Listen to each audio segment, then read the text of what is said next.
বিশ্ববন্দিত আমাদের পরম সম্মানীয় নেতাজি সুভাষচন্দ্র বসুকে কেন্দ্র করে দু একজন প্রকাশ্যে আর অনেকে বলবো না, গুটি কতক নেতাজি সুভাষচন্দ্র বসুকে একজন প্রকৃত দেশপ্রেমিক ও ভারতবর্ষের স্বাধীনতা পাইয়ে দেওয়ার ক্ষেত্রে প্রধান স্থপতি হিসেবে প্রত্যেকেই স্বীকার করে। আপামর মানুষ আমরা এই বিষয়ে লক্ষ্য রেখেছিলাম। আমার সঙ্গে ডিজিপি সিদ্ধিনাথ গুপ্তাজি রয়েছেন, ADG law and order Ajay Ranade রয়েছেন।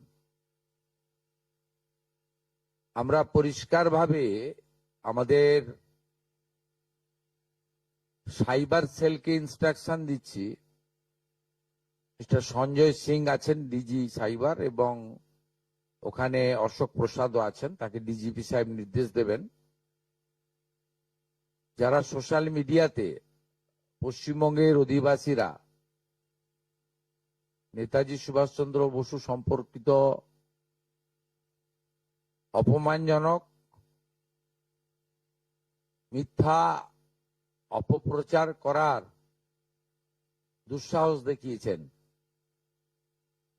তাদের বিরুদ্ধে সরকারি ব্যবস্থা নিক। আজকে উত্তরবঙ্গের বিধায়ক এবং মন্ত্রীরা মুখ্যমন্ত্রীর কাছে দাবি করেছেন। আমি এনাদের দাবিকে সমর্থন করি, এবং মূলত যারা এসছেন উত্তরবঙ্গের তারা সবাই রাষ্ট্রবাদী, দেশপ্রেমিক এবং সনাতন সংস্কৃতিতে বিশ্বাস করেন এবং রাজবংশী সম্প্রদায়ের মানুষ। এরা প্রত্যেকে চান যে পশ্চিমবঙ্গ সরকার, পশ্চিমবঙ্গের পুলিশ কঠিন এবং কঠোর ব্যবস্থা নিক।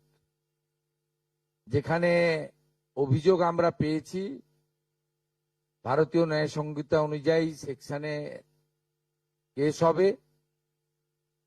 ফেসবুককে এবং সোশ্যাল মিডিয়ার যে প্ল্যাটফর্ম আছে, তার যে সিস্টেম আছে, সেটাকে আমরা রাজ্য সরকারের পক্ষ থেকে সোশ্যাল মিডিয়া প্ল্যাটফর্মেও তাদের বিরুদ্ধে ব্যবস্থা নেওয়ার জন্য লেখার ব্যবস্থা করছি, এবং নির্দিষ্ট ধারাতে গ্রেপ্তারিও শুরু করার জন্য পুলিশকে নির্দেশ দেওয়া হচ্ছে। এবং আমি যারা দুঃসাহস দেখিয়েছেন তাদের কাছে অনুরোধ করব, অনুরোধ ঠিক নয়, পরামর্শ দেব। একদিকে তো পুলিশকে আমি নির্দেশ দিলাম, অন্যদিকে বলবো যে তারা যে দুঃসাহস দেখিয়েছেন, এই দুঃসাহস ভালো না, এবং এটা পশ্চিমবঙ্গ সরকার, পশ্চিমবঙ্গ পুলিশ ভালোভাবে নিচ্ছে না। আপনারা অবিলম্বে ক্ষমা চেয়ে পোস্ট করুন, নিজেদের পোস্ট ডিলিট করুন। ডিলিট করে দিলেও যে ছাড় পাবেন তা নয়, নির্দিষ্ট সেকশনে পুলিশ ব্যবস্থা নেবে।